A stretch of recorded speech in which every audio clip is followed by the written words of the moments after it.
Good evening. On behalf of the London Review of Books, I would first like to welcome you here.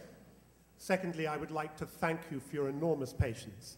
I'm very sorry that it has taken so long to get you in here and that has delayed the start of the evening. Finally, I would like to introduce you to our moderator for this evening's debate, Anne-Marie Slaughter. Thank you.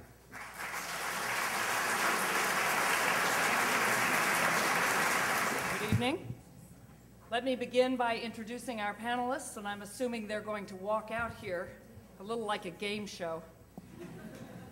Our first panelist, Shlomo Ben-Ami, who is a former Israeli foreign and security minister and the author of Scars of War.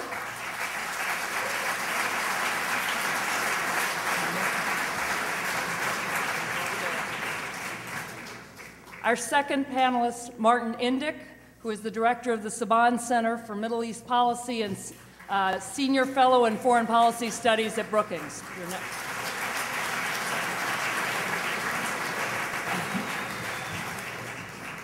Tony Judt, who is the Eric Maria Remarque Professor in European Studies and director of the Remarque Institute at New York University.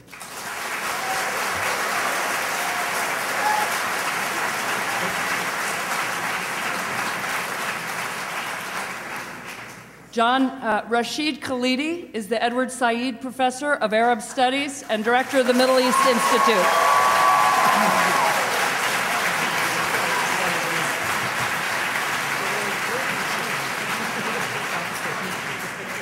John Mearsheimer is the R. Wendell Harrison Distinguished Service Professor of Political Science.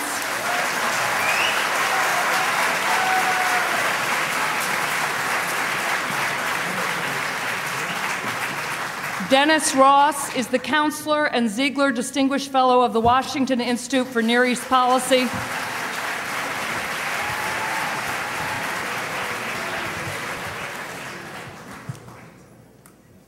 I hope that's the end of the applause meter approach to this debate. Otherwise, we're not going to get very much said or heard. Let me explain the ground rules. I will open, then I will put an opening question. We're not going to have opening statements, and we will have a debate among the participants on stage.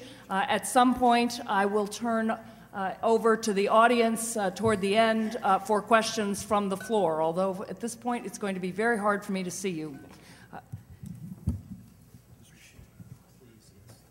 So let me start by talking about the debate that I think many people in my world, the academic world, the foreign policy world, think would be valuable to hold. There are many people who think it would be valuable to have a debate about U.S. policy toward Israel, about Israeli policy toward the Palestinians, about U.S. and Israeli policy in the Middle East more broadly. More specifically, I'd like to quote from an article written by Daniel Levy, an Israeli who was a policy advisor in Ehud Barak's office. He wrote this article originally in Haaretz, and it was republished in the International Herald Tribune. He offered the following talking points for a debate. Efforts to collapse the Israeli and neoconservative agendas into one have been a terrible mistake, writes Daniel Levy. He says, second, Israel would do well to distance itself from our friends on the Christian evangelical right. Third, I'm quoting from Daniel Levy, Israel must not be party to the bullying tactics used to silence policy debate in the United States. And fourth, he writes, the lobby denies Israel something that many other countries benefit from, the excuse of external encouragement to do things that are politically tricky but nationally necessary. Those are topics that, as I said, many think it would be valuable to debate. That's not the debate that we've been having over the past few months since John Mearsheimer and Stephen Walt published their article, The Israel Lobby, in the London Review of Books. We've had some of that debate in the pages of foreign policy. We've had a debate about what really drives a U.S. policy toward Israel. But we've also been having a debate about anti-Semitism, about treason, about the very fact that this article was written. I have concluded it's impossible to have the second debate without having at least some of the first debate. And this evening, we're going to open by trying to clear some of those issues and then turn to the more substantive issues in the article.